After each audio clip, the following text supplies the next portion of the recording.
ГСП онлайн. Городские новости сейчас.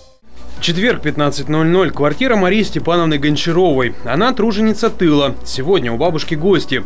Третьеклассник Захарий Казаков подарил ей сочинение. Оно основано на историях Марии Степановны о годах войны. Других ветеранов также попросили рассказать о своей жизни во время войны. В течение 2 месяцев ребята вместе со своими родителями ходили в гости к ветеранам. Все вместе это называется акция «Подари тепло».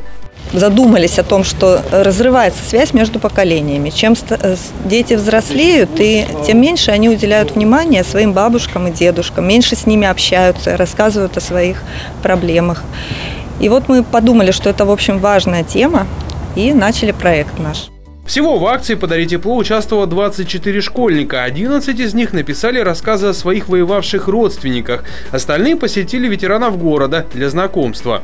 Все сочинения повести объединили в своего рода сборник. Прочитать его можно в Центре социальной защиты. Помимо этого, каждое сочинение, которое писали школьники, подарят самим героям, участникам Великой Отечественной войны.